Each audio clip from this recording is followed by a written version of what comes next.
Kaixo eta ongi etorri guztioi gaurko saiora. Gaurkoan, lehenengo Izeia taldeko Izaskun eta Maiderrekin egongo gera. Izeia ikuskizuna berreskuratu baitute eta berreskuratze horren inguruan hitz egingo dugu. Ondoren, Iñar Garrido eduki sortzailearekin hitz egingo dugu. Horren aurretik, has gaitezen gaurko efemerideekin. Gaurko egun batean, baina 1677an, lehen giza odol transfusioa egin zuen Jean-Baptiste Denis medikuak. Arkume baten 350 mililitro odol sartu zizkion 15 urteko gazte bati. Mutikoak 2 hilabete zeramatzan sukar gogorrekin eta bere gurasoak edozer probatzeko prest zeuden. Odol transfusioa egin ostean, hurrengo goizean, ustez, gaztea sendatuta zegoen eta arrakastatsutzat jo zuten. Jean-Baptiste Denis medikua oso denbora gutxian Europako zientzialarien artean izen handiko egin zen arren, bizitza amaiera aldrebestu zitzaion epaiketa eta heriotza batzuk tarteko. 1960ko egun berean, poliziak Tokion Michiko Kamba 22 urteko ikaslea hil zuen. Ameriketako Estatu Batuetako militarrak Japonian finkatuko zituen akordioa sinatzearen aurka 100.000 laguneko manifestazioa egiten ari ziren, legebiltzarraren inguruan. Alderdi komunistako kidea zen Kamba, eta hil ostean bere saiakera politikoak argitaratu zituzten. Urte batzuen ondoren, 1974ko ekainaren 15ean, Ingalaterran Kevin Gately, 20 urteko ikaslea, hil zuen zaldizko polizia batek borra golpe batez. Fronte Nazionala alderdi faxistaren aurkako manifestazio batean ari zen parte hartzen, Londresko Red Lion enparantzan, poliziaren karga hasi zenean. 84an, begira tiro egin zion bertatik bertara, Iruñean, Juancho Molina gazteari Espainiako poliziak. Begia galdu zuen pilotakaderen ondorioz 16 urteko iruindarrak, etxeran zioala. Polizia Euskal Jai Gaztetxea desalojatzen ahalegindu zen eta horren aldeko manifestazioaren ondotik istiluak hasi ziren alde zaharrean. Molina saiatu bazen ere hauek ekiditen, poliziarekin topo egin eta gomazko pilota bat jaurti zioten. Epaiketan poliziek erantzukizuna ukatu zuten eta epaileak Molinaren aldeko lekukotzat arbuiatu zituen. Azkenik, 2000ko ekainaren 15ean, eskuin muturraren mehatxuak izan ziren Jose Ripiauren kontzertuaren aurka, Madrilen. Irundarrak egitekoak ziren kontzertuaren aurretik deia jaso zituzten Suristan aretoan, talde euskaldun eta zale bat Madrilera joatearen aurkako manifestazio baten berri emanez, edo laban luzen gauarekin mehatxu eginez. Kontzertuaren gauean bertan, lehergailu bat jarrita zegoela esanez deitu zuten, baina taldeak aurrera egitea erabaki zuen. Eta naiz eta publikoko zenbait pertsona kalde egin, 300 bat zalek gozatu zuten Jose Ripiauren erritmo latindarrekin. Errepasatu dezagun aste honetako agenda.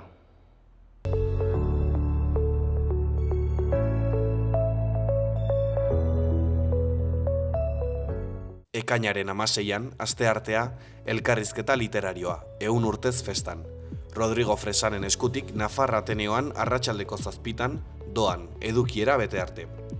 Asteazkenean ekainaren 17an, zahartzaroko trato txarren eta abusuaren kontzientziazioaren munduko eguna, 11etatik ordu batera Kondestableko zibiboxean, doan, baita ere, edukiera bete arte. Egun berean, paseo gidatua, Euskal pilotaren historia Iruñean, Javier Mangadoren eskutik, parlamentutik hasita, arratsaldeko 4tatik 6etara. Ostegunean, kantu eta hitza zikloaren barnean, Kaskezur taldearen kontzertu irekia izango da Oko plazan, arratsaldeko 8etan. Ostiralean, bisita gidatua, Sanferminak etxekoetarako, udaletxetik hasita, arratsaldeko 5etan. Larunbatean, kontzertu arkitektonikoa Kondestableko zibiboxean arratsaldeko 6 Eta azkenik, igandean, La Media San Fermin lasterketa. 21 kilometrokoa 10 laurden gutxitan, 10 kilometrokoa 11 eta 5 kilometrokoa 12 Orain, gaurko komunikabideen azalak aztertuko ditugu.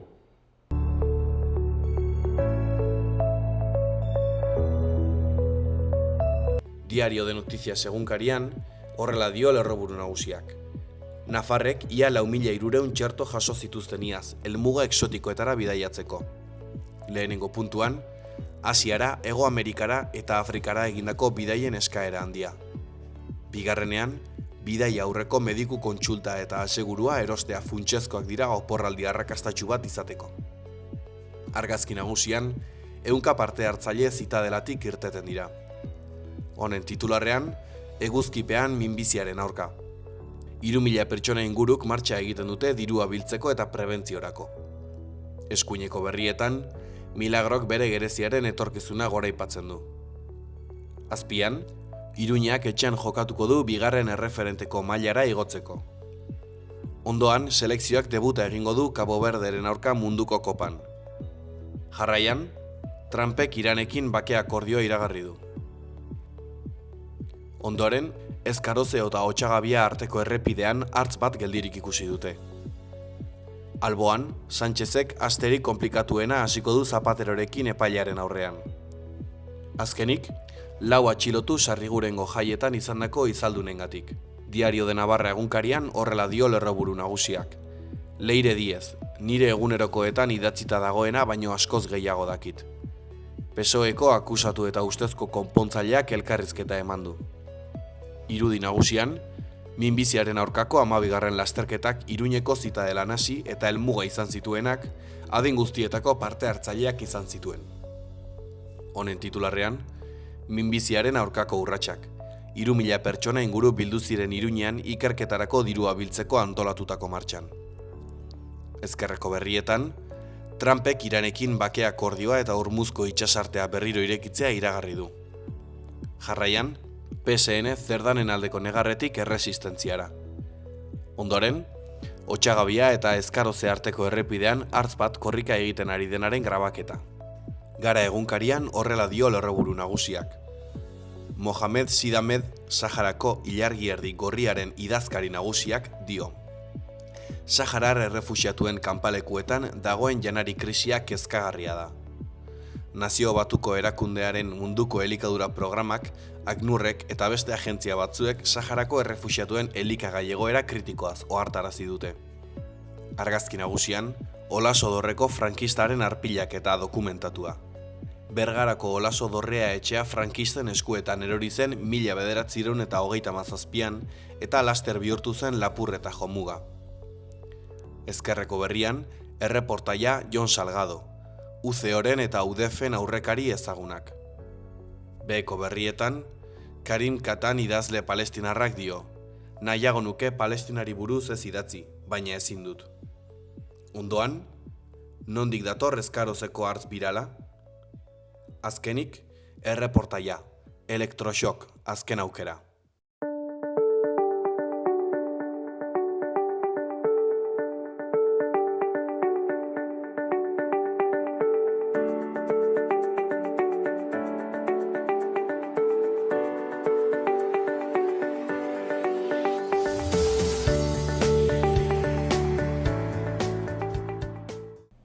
Kaixo eta ongi etorri gurera, Izaskun eta Maider, zer moduz?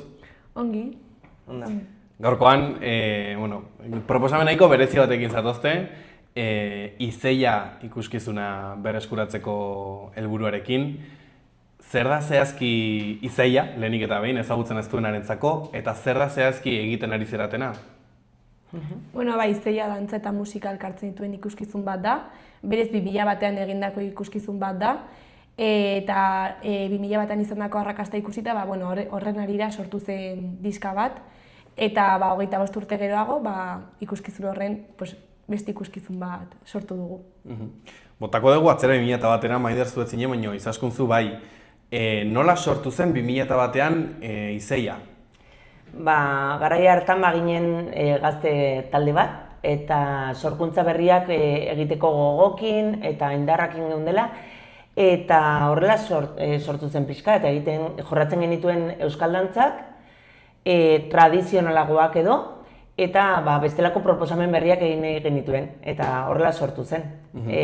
Formato asko txikiagoan, orduan bakarrik 8 dantzari ginen, mutil bakarra, orduan horretiraka pentsatu genuen ian nola egiten algenuen, eta hasi ginen sortzen, eta atera zen. Zer zuen berezi ikuskizunak, ze Atarrebian oihartzuna izan zuen, eta ikusten denez zuengan ere zerbait utzi du gaur egun ere hemen egoteko orainikan? Bai, berria izan zezakeena bada, kaso bestelako proposamen bat zela ordurako ikusi gabe zegoena. Egia esan, oraingo ikuspegitik ez dauka ez zer berezirik, bai traje harinagoak, gona motzak, tirantedun kamisetak, eta ordura arte euskal dantzak jorratzea edo euskal urratsak dantzatzea olako jantzkerakin berria zen momentuan, gaur egunez, baina eta gero musika ere, ez dakit, musikak sort edo sentiarazten ziguna oso berezia zen. Oso musika polita sortu zuen Ismael Yaguek, eta hain zuzen ere horregatik jendeak gero eskatu zuen ia diskoa zegoen, eta ez zegoen, baina esan genion Ismari, egin beharko duzu, eta horrela grabatu zuen. 25 urte geroago, Maider, zu eta beste kide batzuk, izan duzue Izeia berreskuratzeko ideia. Nondik atera dago eta zergatik? Hasiera batean gu gogoekin geuden zerbait berritzailea egiteko, gainera dantza ilusio askorekin bizitzen dugu, orduan hasi ginen gure artean hitz egiten, baina ez genuen ideiarik nola egin, ez da zer egin nahiko genuen, baina kide batek ere Izeiako abestiak ezagutzen zituen, eta orduan komentatu zidan, ea zer iruditzen zitzaidan abesti horiekin zerbait egitea, edo zer iruditzen zitzaidan animatuko banintz. Eta hori, pixkanaka, gazteen artean hitz egiten hasi ginen, jende animatzen hasi zen, eta gero baita ere, zorte izan genuen, bai musikariekin, bai Izaskunekin hitz egiterakoan, beraiek ere animatzen zirela gurekin parte hartzea. Zer sentitzen da proiektu bat, ideia bat denetik hemen egotera, eta ja honek zerbait esan nahi du, ez? Bagit norberaren proiektuak baduela barruan garrantzi handi bat eta pisu handi bat, eta ideia bat izatetik aurrera eramatera zer suposatzen du horrek? Ilusioa nik esango nuke. Kristolako ilusioa. Hasiera batean igual pentsatzen duzu modu batekoa izango dela, gero garatzen joaten zara eta bestelako zer sortzen duzu, baina baitu hilabetea daramatzagu ja lanean, eta momentuz ni behintzat ez naiz aspertu, eta taldea nik uste dut momentuz ere ez, eta jarraitzen dugu ilusio horrekin, ez? Eta ikuspegia daukagu hor azaroan, azaroan zer erakutsiko dugun, ez? Nostalgia hutsa da emanaldi hau, edo badago beste zerbait esateko asmoa obra honekin? Nik uste, duela kutsu berritzaile hori, 2000 baten egindako ikuskizuna bai dagoela oinarritzat ikuskizun berrienetan, baina historia guztiz aldatu da, egitura mantentzea arren, kontatzen dugun historia guztiz ezberdina da. Nolako izan da belaunaldi ezberdinak elkartzea? Niretzat zoragarria. Hasiera baten ez nekien egin, danak oso gazteak, baina aldi berean, eta esan beharra dago zuhurtzia sartu nuela berria, ez?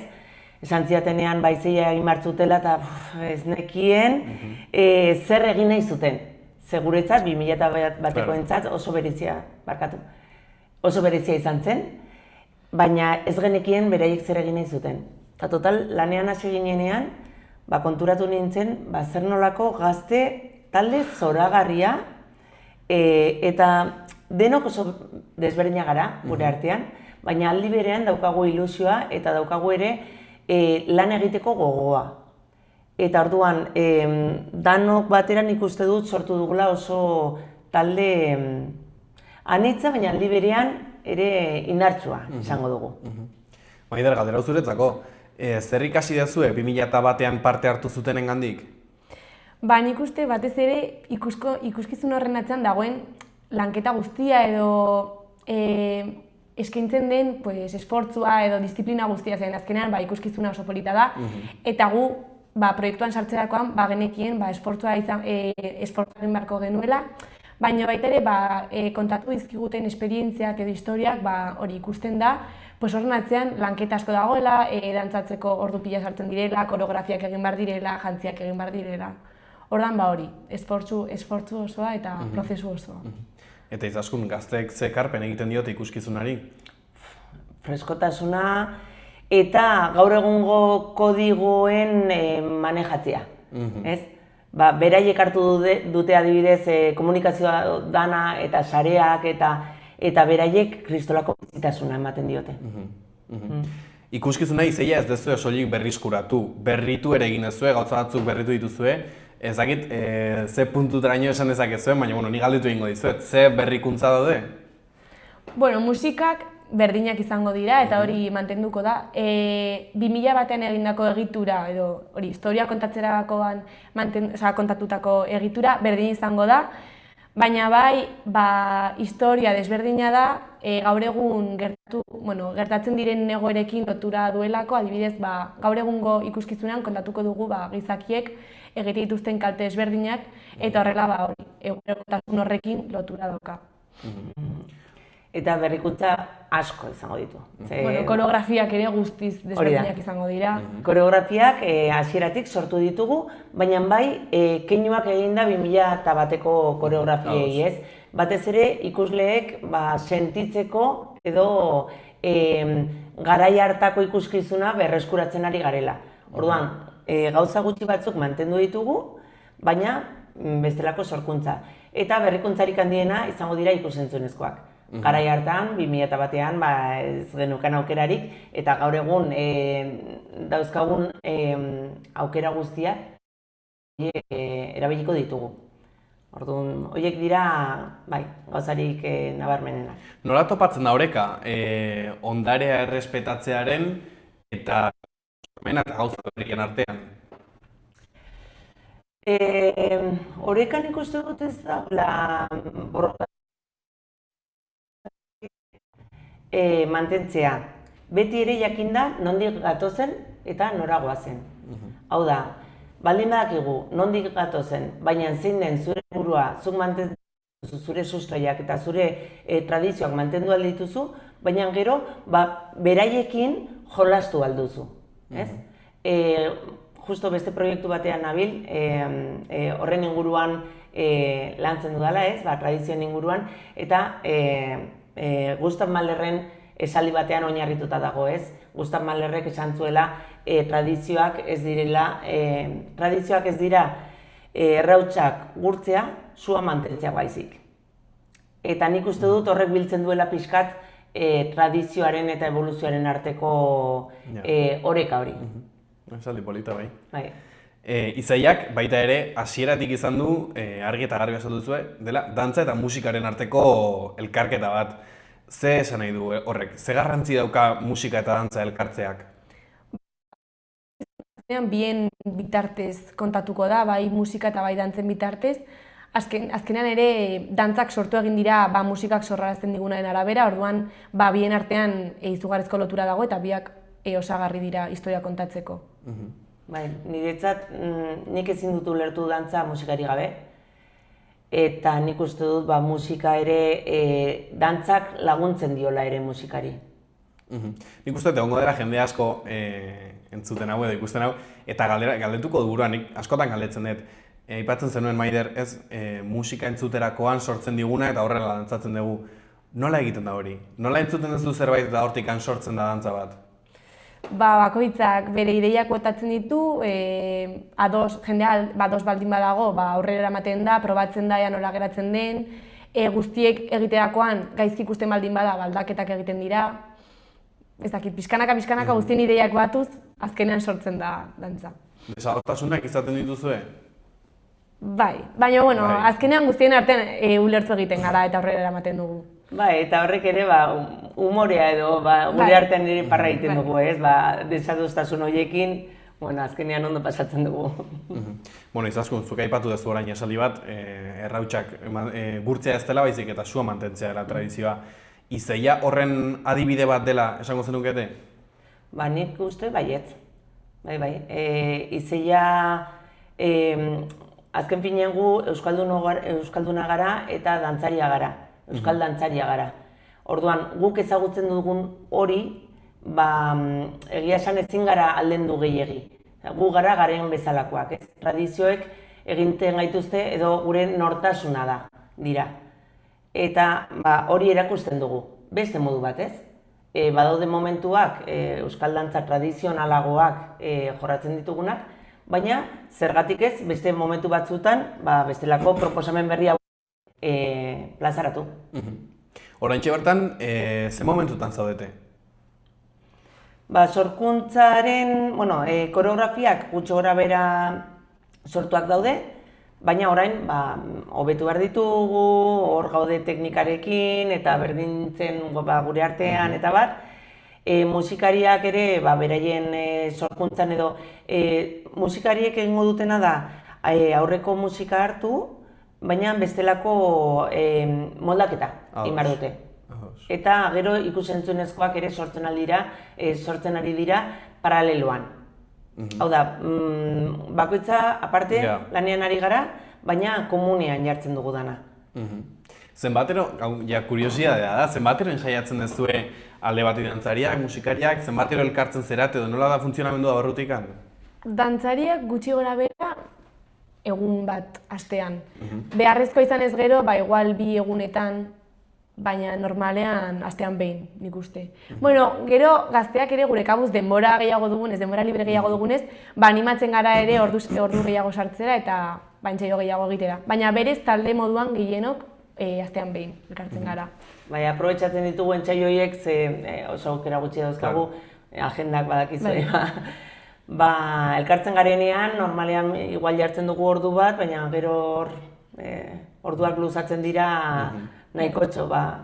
Batez beste, 3 ordutako entsaioak izaten dira, gutxi gora bera. Ostras, entsaio luzeak. Bai. Probesten dugu azkenean entsaio bat egiten dugula guztiak egoteko eta egiteko. Noizko espero dezake publikoak ikuskizun hau? Azarorako daukagu, estrenaldia azarorako.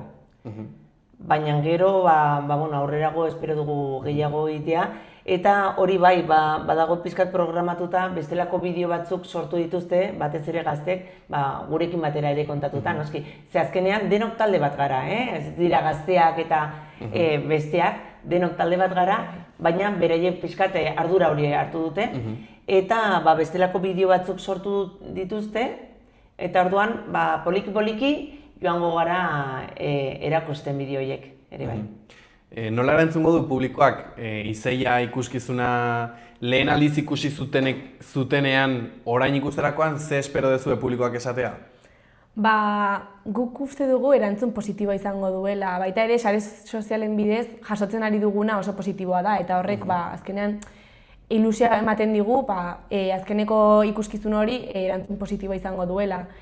Eta guk uste, 2000 batean ikusi zutenek eta ez dutenek ikusi biek modu berdinean jasoko dutela ikuskizuna, baina 2000 batean ikusi zutenek azkenean gauzak erlazionatuko dituzte edo oinarri hori ikusiko dute, baina azkenean guztiontzat ikuskizuna ulergarri izango da.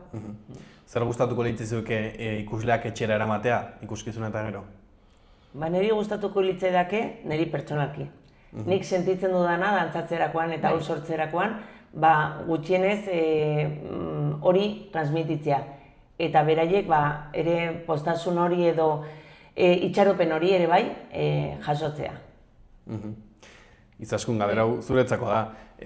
Zer esango zenuke dela Izeia berreskuratzeak eman dizun gauzariko berena? Gauza on asko eman dizkit. Baina kaso, dantzari eta musikari guztiak. Hau da, lehenagotik egon ginenetatik, bakarrik 2, Ismael Jaue eta biok, geunden garai hartan. Eta orain danak berriak, gazteak, gehienak dantzari horiek nire. Orduan, pentsa, zer nolako postasuna ikusten duzunean, gazte hauek nola dantzatzen diren. Ikaragarria, oso polita eta harremanak eta oso polita izaten ari da. Eta Maider, 25 urte geroago, zergatik merezi du Izeiak berriro eszenatokira igotzeak? Momentu hartan jasotako arrakasta edo ilusio handiz egindako hori, gainera hasiera batean guk ez genekien duela 25 urte izan zela, eta gero informazioa pixkanaka hartuz ikusi genuen justo aurten egingo zituela 25 urte, eta horregatik data ona iruditzen zitzaigun aurten egitea ikuskizun hori. Eta ez dakit, ilusio hori transmititzen jarraitzeko edo ilusioz jaso dugun hori guk ere transmititu ahal izateko. Bukatzeko, azkeneko galdera dutako izuet, bakoitza bere ikuspuntutik erantzuteko. Zer esango zeniokete 2000 batean Izeia sortu zuten pertsona horiei? Nik eskerrak emango nieke, azkenean guk ikuskizun hau egiteko bidea ireki zigutelako, eta ikuskizun hori gabe ezingo genukeelako hau egin. Eta nik eskerrak eman garai hartan lagundu ziguten guztiei, ze dantzariak eta musikariak ginen, baina atzetik bestelako laguntza kristona izan genuen. Guraso guztia ze pentsatu behar dugu, ni nagusiena nintzela, 24-25 urte izango nituen, baina gazteenak 12 urte zeuzkan. Orduan, gehienak adinez txikikoak ziren, eta hor guraso guztiak egon ziren lanean gurekin, josten, emanaldiak bilatzen, gauza askotan lagundu ziguten. Eta ez hori bakarrik, bereien beste lagun batzuk ere lanean aritu ziren, denon artean, lan handia egin zuten bereiek ere. Orduan nik eskerrak eman nahi diet, bai musikariei, dantzariei, eta atzetik egon ziren guztiei. Mi esker, bioi gurera etortzeatik, ezakit bukatu baino lehen beste zerbait aipatu nahiko zenuketen? Kaso hori Atarraibian egingo dugula lehendabiziko estrenaldia, baina gero gure nahia bada alik eta gehien zabaltzea. Eta orduan horretarako bilatzen ari gara bestelako tokiak, ez? Claro, garai hartan ere, barkatu esatea ere, baina garai hartan ez zeuden horrelako aretorik, hainbesteko aretorik, igual hirietan bat ziren, baina herrietan ez. Eta orduan frontoietan behar izaten genituen, baina gaur egun dauden areto zoragarri horietan gustatuko. Aukera badago. Bai, hori da. Mi esker etortzeagatik, eta, animoen saio guztiekin, imaginatzen lana ez zuela aurretik, baina mereziko du. Hurrengo arte. Mi esker. Mi esker. Ireki zeure negozioa martxan dagoen baten abantailekin. Negozio bat ireki nahi duten pertsonak eta berea esku aldatu nahi dutenak elkartzen ditugu. Laboral Kutxa.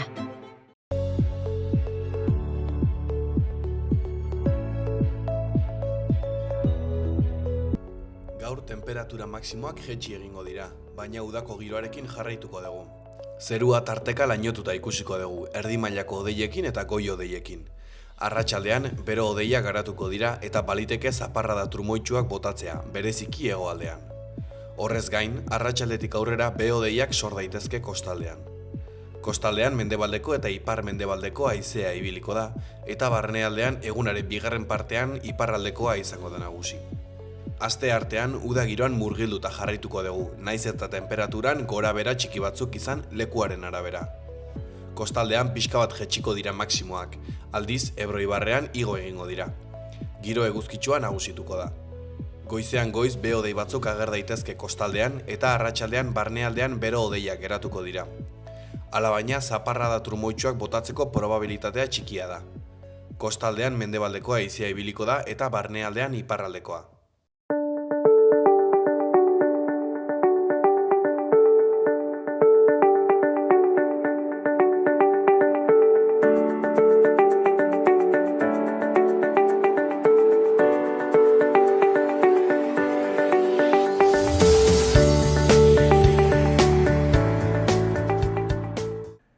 Kaixo eta ongi etorri gurera, Iñar, zer moduz? Kaixo, zer moduz?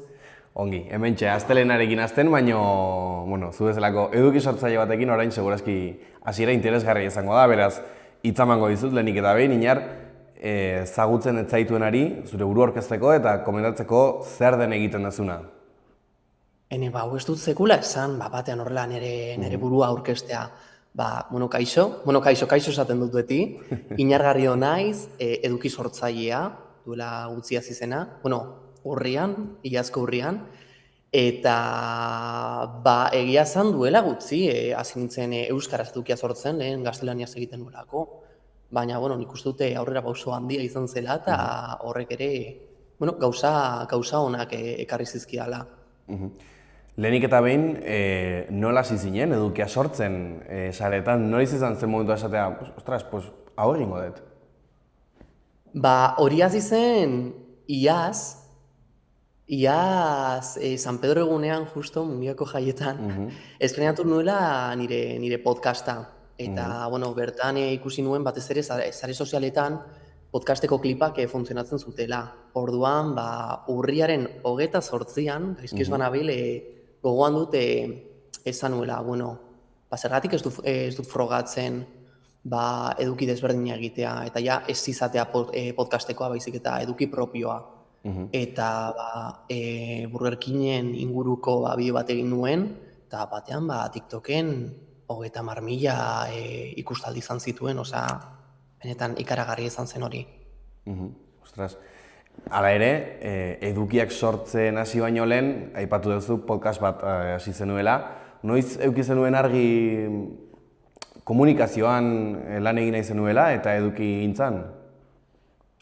Galdera oso ona da. Hori hasi zen 2022 urtean. Nik justo sartu nintzen Gernikan ziergo artistikoa egitera, eta bertan, nire ideia zen diseinu grafikoa ikastea eta hortik jarraitza eta kitxo. Baina gogoan dut, banuela ikasgai bat ikusentzunezko hizkuntza ditzen zena, eta bertan ideiak eta aipatzen genituen, nahiko sormen aldetik nahiko interesgarriak zirenak, eta gogoan dut txikitatik nahi nuela dokumental bat egitea, Gerra Zibilaren inguruan. Eta nik nituen baliabideekin dokumental bat egin nuen, 3 partekoa, eta bertan Gerra Zibila bizi izan zuten pertsonak elkarrizketatu nituen, baita frankismoa bizi izan zutenak ere. Ostras, hasiera nahiko potentea da, Gero eta 16 urtetzorekin, Claro. Galdetu nahi nizun baita ere, nola izan zen eduki sortzaile paper horren hasiera, hau da, podcast bat daukazu, horrekin ikusten duzu funtzionatzen duen zerbait dela, edukia sortzera zoaz, nondik hasten zera? Zerrekin hasten zera? Nondik hartzen dituzu ideiak?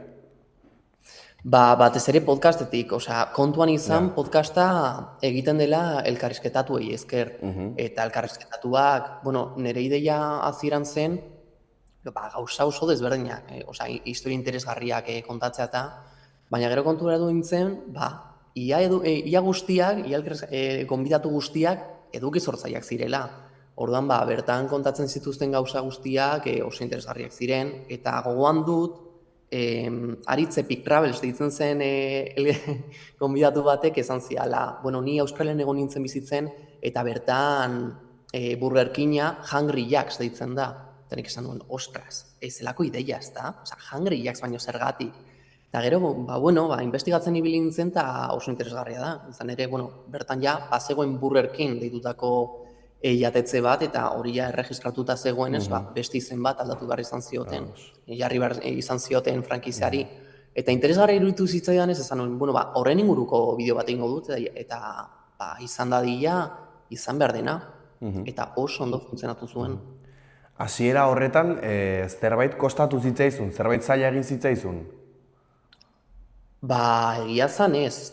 Egia da, justu egun horretan, 3 bideo grabatu nituela, hainbat eduki izan nahi nituen badazpada, eta funtzionatu zuena izan zen hori batez ere, Burger Kingena, gero beste bat egin nuen Baianaren inguruan, Disneyko pelikula izan ere Baiana hemen deitzen da, estatu espainolean, baino gainontzeko lekuetan Moana deitzen da. Eta ere erregistro kontuengatik izan zen. Eta gero beste bat egin nuen Javi Oiosen inguruan, eta batez ere, nire edukia oso randoma da, baina Javi Oiosena horrek ere ongi funtzionatu zuen, eta inkluso Javi Oiosen gana heldu zen, eta komentatu zidan zertzo bai.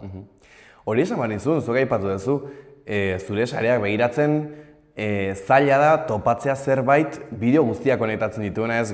Bideo bat egiten duzu zerbaiti buruz, gero hurrengo bideoa beste zerbaiti buruz, nola aukeratzen dituzu bideoak eta bideoen gaiak, ez gaur egingoet Javi Oiosen inguruan, hurrengoa Burger Kingaren inguruan eta hurrengoa beste zerbaiten inguruan? Egia esango dizut, nik memoria oso txarra daukat, eta orduan, hemen Saloa telebistan primizian kontatuko dizuet non dago nire sekretua, eta nik nire bideoak honi esker egiten ditut, postitak, hau da klabea benetan. Postitak daukat benetan, kriston hortze postit guztiekin, eta bertan ideia guztiak agertzen dira, ez dakit. Hau interesgarria, autaproben notak, hori kriston gaia dela. Ze orain ari dira justo bideoak egiten, autaproben inguruan, notak, ez dakiz zer, Eta iruditzen zait, bueno, hori publiko handi batera hel daitekela, eta gero, hautaprobak egiten dituzten, hautaprobak ez dituzten egiten pertsonen artean, horri ere hel daitekela. Eta batez ere oso divertigarria da, eta niri pila gustatzen zait hori.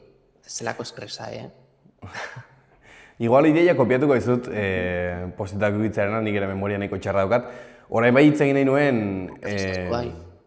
gai mamitsu batez, gaur egun batez ere Euskal Herrian dira, eduki sortzaileak. Ari zeratela leku asko hartzen, espazio asko hartzen, lehenik eta behin, Iñar, zuretzako zer da eduki sortzaile izatea? Hau ez diate sekula galdetu, nik esango nizuke eduki sortzailea dela kalitatezko edukia egiten duen pertsona bat, edo talde bat, besterik ez.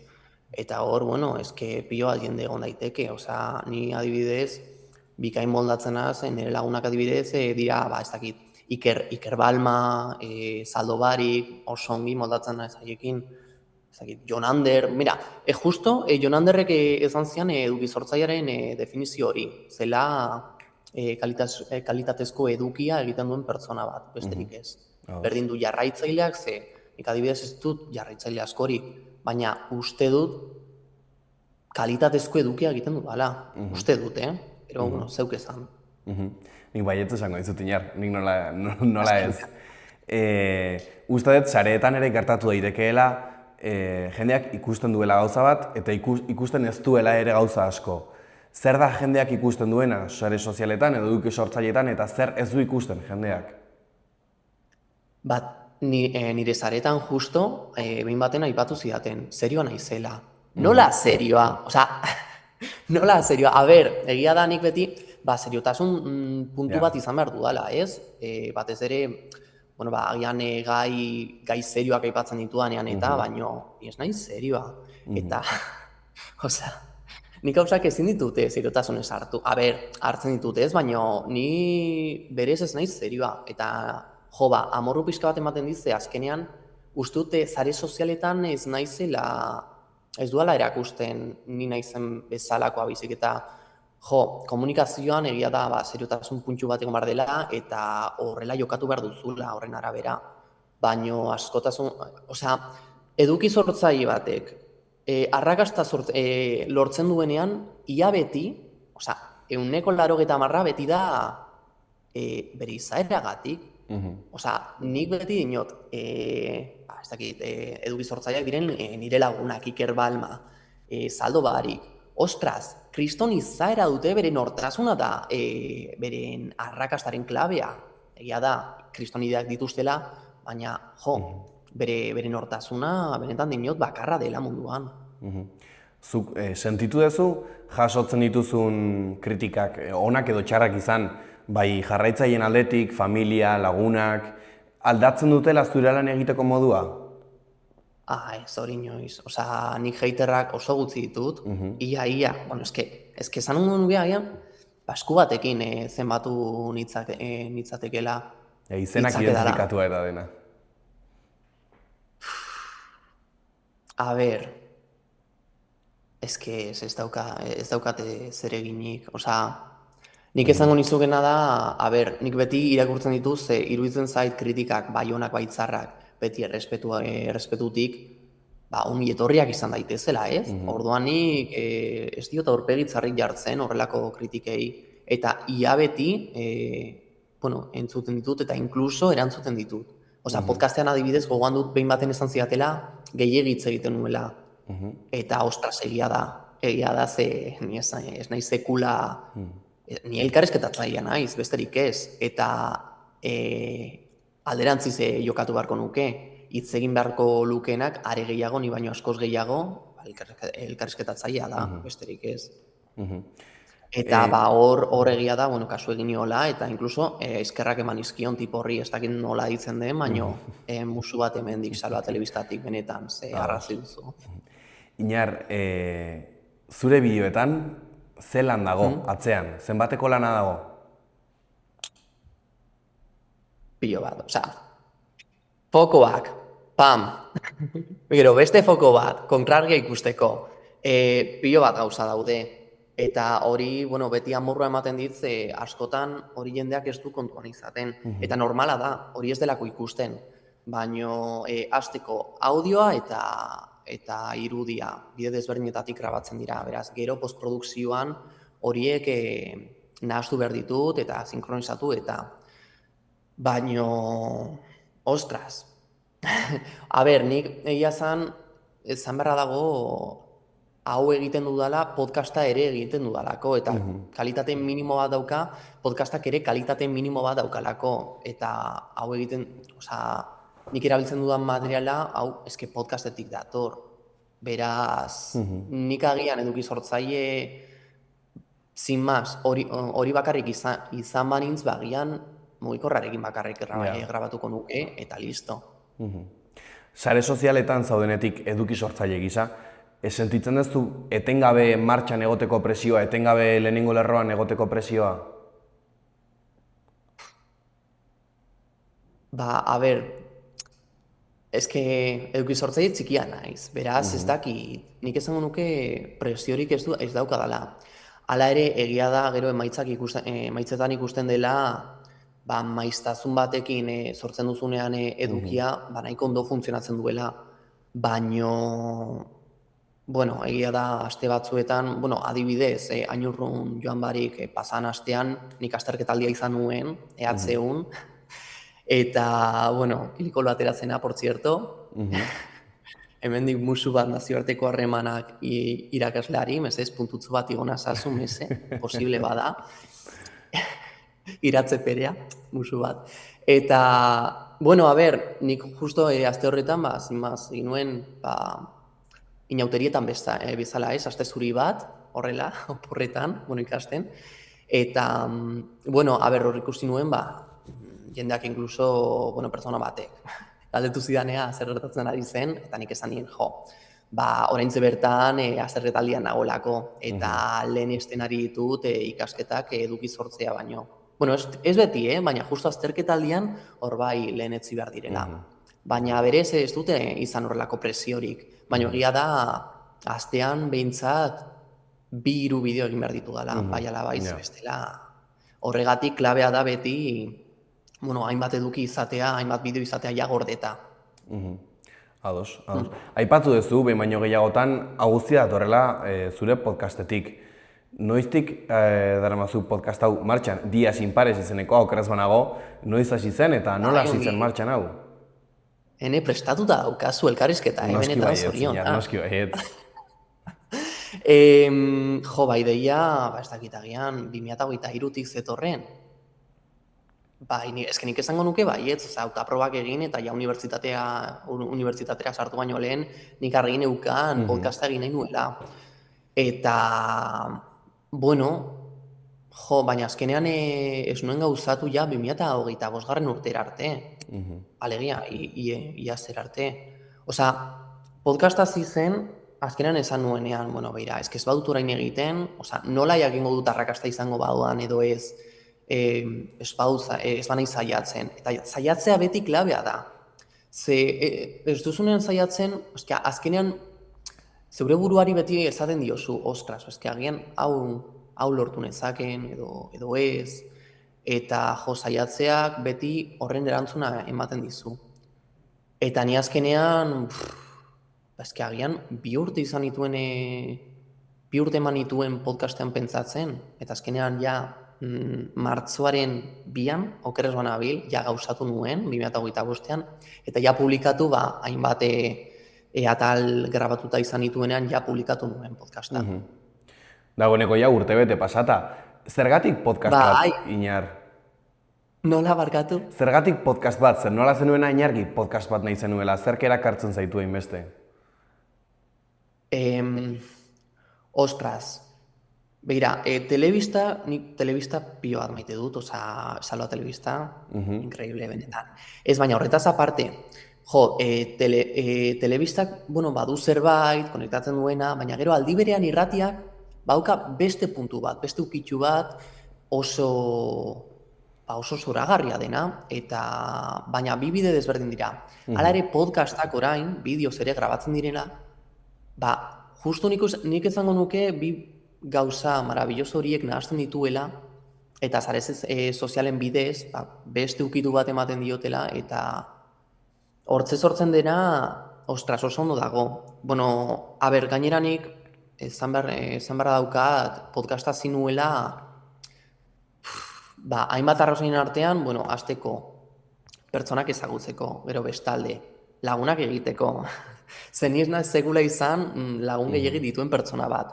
Orduan, kriston ideia iruditzen zitzaidan. Ze aldi berean, pilo bat ikasiko zenuen, ze, bueno, aipatu dudan bezala, bertan dauden pertsonak, ostras, eduki sortzaileak dira. Eta nik ez neukan pentsatuta eduki sortzaile izatea. Baino, animatu zidaten, esan zidate hitz egiterakoan edo, kriston ahalezian neukala, eta animatu ninduten. Beraz, bueno, horri kasu egin nion, eta gauzak horrela, bueno, azkenean amaitu nuen lagunak egiten inkluso, Ikerba, Alma, Zaldobarik, Jonander, Bikote Fudi, bueno, pilo bat. Eta oso eskertuta nago, benetan. Nik uste dut, esan dezunagatik, ondori izatu ezakegula podcasta arrakastatxua dela, zuretzako behintzat, geroztik eduki sortzaile bihurtu zera, urte bete baino gehiago daramazu horrekin. Zerk harritu zaitu gehien publikoaren erantzunaren aldetik? Barritu berez, nik esango nizuke, batez ere, egia da, publikoa baino elkarrizketatuen familiako kideak eta edo lagunak hor ja publiko bezala hartzen baditut, horiek beti dira publiko benetan fidelak, benetazkoak, beti komentarioren bat esango dizutenak, onak edo txarrak, esakit baino beti errespetuz behintzat, oso eskertuta daude beti. Esaten dutelako, pertsona hau adibidez nire laguna da eta betianik ezagutu dut, baina agian izan duzuen elkarrizketa nik ez dut izan berarekin. Eta hori, behin baino gehiagotan izan didate. Inkluso, bigarren denboraldia hasi nuenean gogoan dut nire lehenengo elkarrizketatua bai ala bai, ira mama izan behar zela, ama Manoli, oberena dena.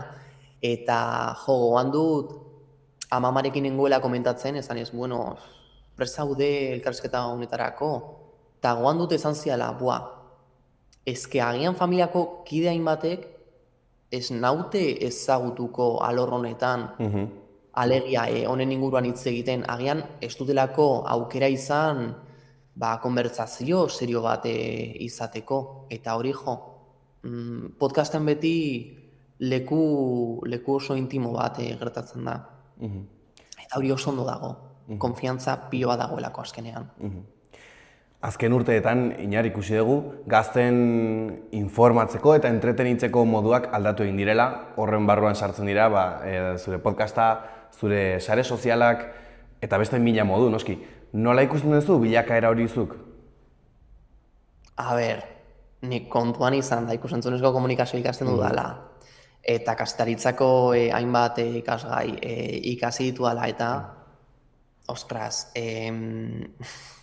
nola tan informatuko zara, mesedez, sare sozialen bidez. Egia da, sare sozialetan eta egunkariak eta jarraitzen badituzu, ondo dago, baina informazioa beti kontrastatu behar da, ondo informatzeko. Eta, jendeari hemendik esango nioke, hori sebera, eske kontrastatu informazioa, ze hori da klabea,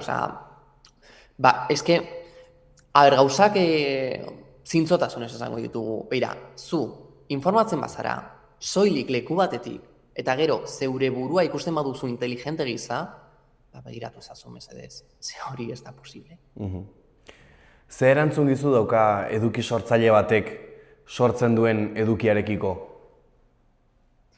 Ez dut, errepikatu meze, egoko du volumena. Esan nahi dut, eduki sortzaile batek edukia sortzen duenean, zenbateko ardura dauka sortzen duen horren gainean? Baina, hemen depende zein alorretan zauden edo hori, eske depende pilo bat, adibidez, modaren inguruko edukia sortzen baduzu, zure iritzia esaten duzu, besterik ez, adibidez nire edukietan, bueno, egia da, adibidez, bikoizketaren inguruan ari naizenean hitz egiten, nire kasuan behintzat, eske hori errealitate bat da, eta jazta nik esaten dut nor dagoen, ez dakit, isa pertsonaiaren atzean, eta jazta esaten dut, eta hori errealitate bat da, baina gero iritzia ematen dudanean, nik uste dut behintzat, nabari egiten dela iritzi batela, eta ez bada nabaritzen, bada beti zaidezen naiz ezaten, ez dakit, nik uste dut, edo horrelako gauzak, jendeak uler dezan, iritzia baino ez dela. Aipatu dugu hasieran, eta berriro aipatu nahi nuen, euskal edukigintza goratzen ari dela, orain, zuk ere aipatu duzu, hasieran gaztelera sortzen zenuela, orain euskerara ere pasatzela, eta aipatu duzu hasieran, horrek ere eman dizkizula gauza batzuk. Zer esango zenuke nabaritu dezula aldatzen euskerara pasatzeran horretan? Hasteko esan barra dago, zuk aipatu duzun bezala, eduki sortzaile egintza Euskal Herrian izugarrizko loraldia izaten ari duela. Bueno, loraldia baino, lehenengo belaunaldi bat sortzen ari dela, eta hori izugarria dela, ze hori ez da sekula bizi izan Euskal Herrian. Eta bikain dago hori, ze azkenean, Euskara nik esango nuke ez dagoela beti oso sartuta gure herrian, agian polemika batean zar naiteko honekin, baina jendeak beti kontsumitzen duenean, ez dakit edo zer, ez dakit, ibaian, justo, euskalduna dena eta, baina jendeak batez ere gazteak bideoak eta ikustean beti gaztelaniazko publiko batera jotzen dute, edo eduki batera, kalitatezko edukia dagoelako gaztelaniaz. Baina orain, bikain dago hau ze, azkenean, nik ikusten dut kalitatezko edukia dagoela ja euskaraz, sare sozialetan, YouTubeen eta hori bikain dago. Ze horrela nik uste dut sortuko dugula eta gainera kriston komunitate oso ona dago publikoaren artean, euskal eduki sortzaileren gai honetan, ze azkenean gazteak kontsumitzen gaituzte, euskaraz kontsumitzen gaituzte, eta nik uste dut horrek animatzen duela, nahita nahi ez, euskaraz egitera, eta aldi berean, euskarazko eduki sortzaile berriak sortzera. Eta nik uste dut hori gakoa dela, benetan. Eta, nik adibidez ikusi nuena izan zen, nik argi neukan zein izan behar zen, nire lehenengo bideo euskaraz, Doraemonen inguruan, batean telebista ikusten ari nintzela, ETB goian bego, por cierto, ikusi nuela batean, Doraemonen ahotsa gaztelaniazkoa zela, eta, investigatzen hasi nintzen, eta justo ikusi nuen, gaztelaniazko ahotsa zena, euskarara ere pasazela, euskalduna baitzen bikoizle aktorea, eta zan nun, ostras, ezke hau kriston ideia da, eta bideoan hasi nintzen lan egiten, eta gero ja publikatu zenean, publikatu zen, oso ondo funtzionatu zuen, bai TikToken, bai Instagramen eta zan nun, agian euskaraz egin beharko nuke zertzo bat gehiago. Eta bikain izan zen erabaki hori benetan oso pozik nago horrekin. Gero gainera pilo bat jendek esan zidalako, ez nekin euskalduna zinenik, edo horrelako zerbait, eta gero ja hortik aurrera, argi daukat gaztelaniaz egiten badut, beti nire bideoetan kaixo bat egon behar dela. Eta hori ere gakoa da. Ze gero komentarioetan, batez ere YouTubeen, ze YouTubeko sortzak ere igoten ditut, askotan esaten didate, kaixo euskalduna zara, eta askotan esaten didate komentarioetan, kaixo, ez dakit, agurrak bakiotik edo horrelako zerbait, eta oso pozik hartzen dut hori, eta beti esan dut, kaixo meinakatik, eta beti erantzuten dut. Eta, eske orokorrean, nik ikusten dute, iruzkinak eta erantzutea klabea dela, ze azkenean, zure jarraitzaileak direa, eta jende gehiagora iritsi zara jarraitzailei esker, beraz, jarraitzaileak beti erantzun behar dira. Argi dagoena da, gaur egun aukera gehiago daudela, euskal edukia kontsumitzeko, eredu gehiago ere badaude, baina zer esango zenuke falta dela oraindikan? Eduki sortzaile egintzan aldor pilo bat daude, eta nik uste dute arlo guztiak usartu behar ditugula euskaldunok. Eta horrela, nik uste dute, lortuko dugula zertzo bait, inkluso zertzo bait lortzen ari gara. Zenik, aipatu duzuna, loraldi bat dago. Eta hause aprobetsatu behar da, ze zinema gintzan inkluso loraldi izugarria egoten ari da Euskal Herrian oraintze bertan. Eta olatu hau ez badugu hartzen, aprobetsatzen, olatu horrek eramango gaitu, bastakit, pikutara. Bueno, Inar, bukatzeko pare bat galdera. Lehenengoa, zeintzu dira buruan dituzun proiektuak etorkizunari begira, urte honi begira, urren urteari begira, aipatu baldin baditezke noski? Bastakit aipatu alba dira gauza batzuk. Nik esango dana da, kolaborazio handi bat, etortzear dagoela, hainbat eduki sortzaileen inguruan, eta oso pozik nagoela, ze bikain eramaten gara elkarrekin, eta jo, ze ondo, ezkenik benetan esaten dut, ez nuela inoiz ikusten, etorkizunari begira, lagunak egingo nituzkela alor honetan mintzat. Eta jo, hori bikain dago, eta benetan diote ez nuela espero, eta oso eskertuta nagoela. Gainera, egia guztiak justo podcastetik pasatu direlako, eta iruditzen zait hori zoragarria dela, eta esandakoa oso eskertuta nagoela. Eta aldi berean, bueno, 10 minutu gelditzen dira. Bai, lasai, denbora dago. Jo, nik esango nuna zen, hori oso eskertuta nagoela, aukera eman diatelako bai eduki sortzaileek, bai jarraitzaileek, eta bueno, damutu, ez direla damutuko nik abizatzen diet ja, ze kalitatezko eduki etorriko da. Eta gero, aipatuko nuken zerbait, ez dakit. Animatu euskal eduki sortzaileek jarraitzera, zergatik ez. Arrastoa jarraituko diguzu bazpare ikusteko ea zeintzu diren datozen proiektu horiek eta bukatzeko azkeneko galdera bat botako dizut, Inar.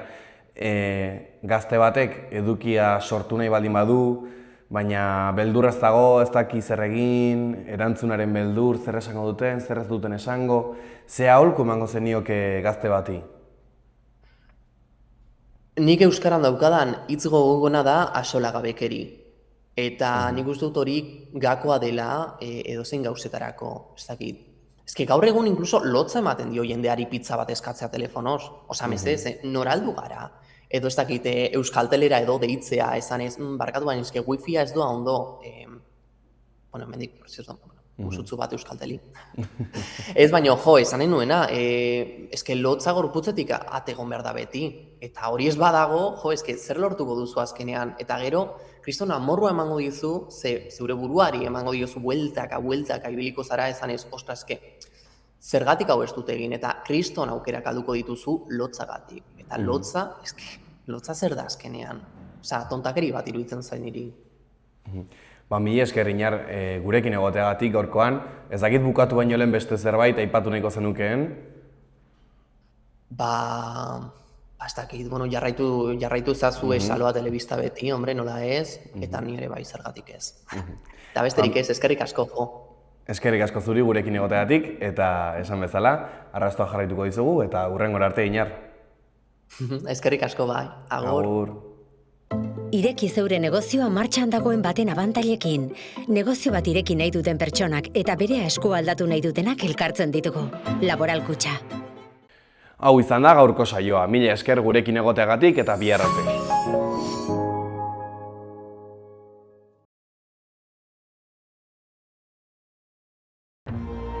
Gobierno de Navarra. Nafarroako gobernua.